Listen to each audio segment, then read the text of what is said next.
gente, eu sou o Neto, esse aqui é o canal 1000 Páginas. Hoje a gente vai falar de talvez um dos mais importantes livros que eu tenha lido neste ano. Uma ficção científica de primeira qualidade e que, curiosamente, demorou muito tempo para chegar até a gente aqui no Brasil. Eu vou falar hoje sobre Kindred, da Octavia Butler. É um livro muito difícil de ser lido, né? Bom, passando um pouco de contexto da autora, para vocês entenderem mais ou menos, tá? A Octavia, ela é considerada a dama da ficção científica. Ela é uma escritora afro-americana, né? Então ela é uma negra americana. Ela morreu recentemente, né? Ela morreu em 2006 e seu nascimento se deu em 1947.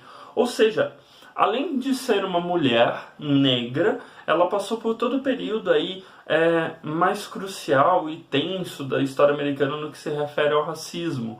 Toda essa adaptação da sociedade americana e todas as disputas raciais envolvendo todo esse período. Isso interfere muito na obra dela, interfere muito em Kindred. Qual que é o enredo agora principal de Kindred, né? Dana é uma jovem negra, né, uma mulher de mais ou menos do século XXI, né, 1976. Por algum motivo, por alguma razão inexplicável, ela é tragada para o período escravagista em Maryland no século passado, né? Então ela é uma mulher do século XX levada para o período escravagista do século XIX. Além da questão dela ser negra, ela é uma mulher, ela é culta, letrada, e tudo isso, né, todas essas características da Dana colocam ela ainda mais sob o holofote naquela época e sob muito mais risco. Faz ela ser vista como bruxa, como uma negra culta, como eles falam em algumas vezes, né? Uma negra letrada, o que seria 2 ou 3 vezes mais perigoso do que um escravizado normal.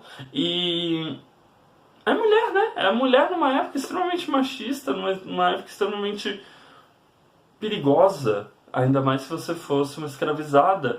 E por que ela é tragada, né? Por que ela é levada para o passado? Ela possui uma conexão com uma criança que ela salva no decorrer do livro, que é o Rufus, que posteriormente a gente descobre que o Rufus é um ancestral dela. Aí você deve estar pensando, bom, como ela é negra, o Rufus provavelmente também. Não, o Rufus é filho de um senhor de escravos, filho de Tom Wayland, né? O dono daquela fazenda onde a Dana ressurge, né? E ele é branco. E é bastante chocante essa parte no livro da grande descoberta, né? Dele ser um antepassado dela, porque a gente tem todo o foco narrativo focado na Dana auxiliando o Rufus, para que não caia naquele paradoxo do avô, que se você volta no passado e mata seu avô, ou seu avô morre, quando você volta, você desaparece, porque a sua linha temporal deixa de existir.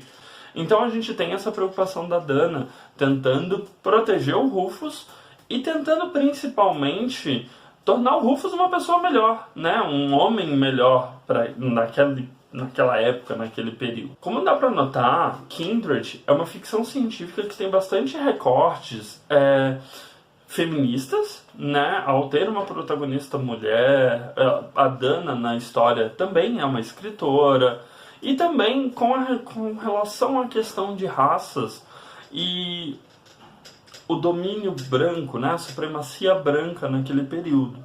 Então é uma obra que, ao mesmo tempo que é uma ficção científica, quase como um drama sobre a vida daquelas pessoas naquela época, tanto dos escravizados quanto da família que os comandava, né?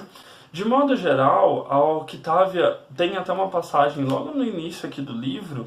A Octavia fala que comecei a escrever sobre o poder porque era algo que eu tinha muito pouco. E disputas de poder estão bastante presentes aqui no Kindred. E não no modo mais claro, né, do Rufus e da família do Rufus, do pai dele, o Tom, sobre os escravizados, mas disputas de poder um pouco mais sutis, do papel que a Dana desempenhava para o Rufus, como o Rufus a via e como ela tentava manipular o Rufus para ele ser uma pessoa melhor e não cometer tantas atrocidades. Existe uma metáfora muito grande nesse livro, né? A Dana, todas as vezes em que ela salva o Rufus está em uma situação de perigo, quase se afogando, quebrando uma perna, tacando fogo numa casa, enfim, são situações extremas na qual o Rufus se enfia, e a cada vez que a Dana é colocada em uma situação de perigo, ela automaticamente volta para o tempo presente. A grande questão é que vai havendo uma normatização desse perigo pelo qual ela pode passar. Enquanto no primeiro tempo ela passa apenas algumas horas nessa Maryland de 1815, com o simples fato do Tom ter apontado uma arma para ela, ela já retorna. Depois, quando ela sofre a primeira chibatada, ou então quando ela é atacada fisicamente por um homem, e tudo isso vai escalonando até um ponto em que ela passa por muitas agressões comuns aos escravizados daquela época, e por ela já ter voltado outras vezes, aquilo vai normatizando de alguma maneira e deixa de ser uma situação que coloca a vida dela em perigo, então ela não volta mais automaticamente. Então tem essa metáfora até um pouco sutil no livro sobre essa normatização. Tem diálogos muito interessantes da Dana, tanto com escravizados como a Sarah, que cuidava da cozinha, que seria como se fosse uma tia Anastácia, e ela era responsável pela cozinha, pelos quitutes, e o modo como ela se sujeitava àquilo por conta de uma filha que ela mantida naquela residência e não foi vendida como seus outros filhos. Tem diálogos muito interessantes com a Alice, que seria a outra antecessora dela, né, que se envolve com o Rufus. Até mesmo os diálogos dela com o Rufus e ela tentando entender porque o Rufus age daquela maneira ou porque ele não a escuta, né? E também com o pai dele, né? Com um Tom que era claramente um homem de seu tempo, né? Curiosamente, a gente tem até mesmo uma visão de que as coisas que acontecem na fazenda do Tom Wayland não são tão ruins. Na verdade, mesmo com todo aquele horror, trabalho forçado, escravidão e todo o sofrimento que isso acarreta, as próprias pessoas moradoras daquela fazenda diziam que ali não era o pior lugar para se estar. Então eles tinham muito medo de ser vendidos para o sul, que era ainda mais conservador e escravagista. Curioso a gente notar que mesmo numa situação degradante ou num lugar bem ruim, havia essa compensação de aqui é péssimo, mas bom, lá no sul é muito pior. O livro é um livro muito triste, é um livro muito pesado. A ficção científica no Kindred, eu acho que ela serve mais como um pano de fundo, um viés condutor para essa história, né?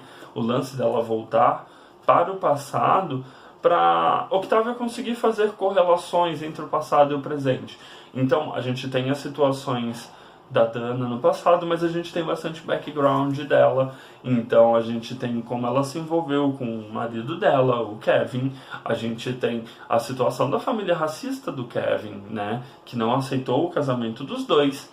Inclusive questões internas da relação dela, de machismo por parte do Kevin, ou um pouco de não racismo, mas o fato dele ser o homem provedor para cima dela e ela ser uma mulher independente. Enfim, ela faz essas correlações em como era em 1815 e como está sendo em 1976. Apesar da questão racial nos Estados Unidos e no mundo ter tido um avanço com o passar dos tempos, e mesmo assim um avanço entre muitas aspas, você pega algumas situações que hoje em dia são completamente normais e como ela faz esse lance de passado com presente, você começa a reanalisar situações cotidianas e ver o racismo que está entrelaçado com a sociedade de um modo geral. Ela consegue abordar questões sociais numa trama de ficção científica e num livro extremamente forte. Na verdade, você já sabe o final dele logo no início, então ele começa pelo fim e aí a Dana narra as memórias dela, e é um livro muito cru na representação da crueldade. Para quem tem algum tipo de gatilho com esse tipo de coisa, é um livro bastante pesado. Ele vai narrar cenas de abuso sexual, ele vai narrar violência, ele vai narrar morte, e ele vai narrar, curiosamente, com um distanciamento da cena. É bastante cru o modo como a Dana narra esses acontecimentos, é bastante visceral o modo como a Dana está sentindo aquela situação. Eu não vou falar muito mais de Kindred, porque as situações que a Dana passa são bem interessantes, algumas pegam a gente bem de surpresa. Tem outros livros da Octavia sendo publicados no Brasil.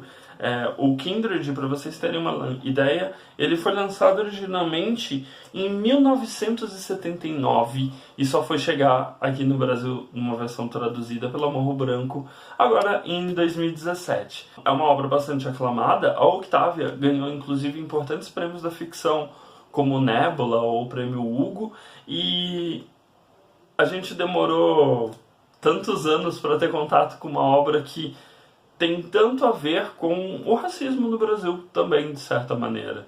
Eu acho que vale a leitura, vale uma leitura tanto como uma obra de ficção. Eu quero apenas uma literatura para, entretenimento, mas tem muitas camadas que valem a pena ser lido e relido com olhos críticos, e fazer essas correlações com o tempo atual é muito importante. Vale ressaltar que eu li esse livro aqui pelo clube de leitura pelo qual eu faço parte. É o clube de leitura da Block, da livraria Block, e ele foi a leitura do mês passado.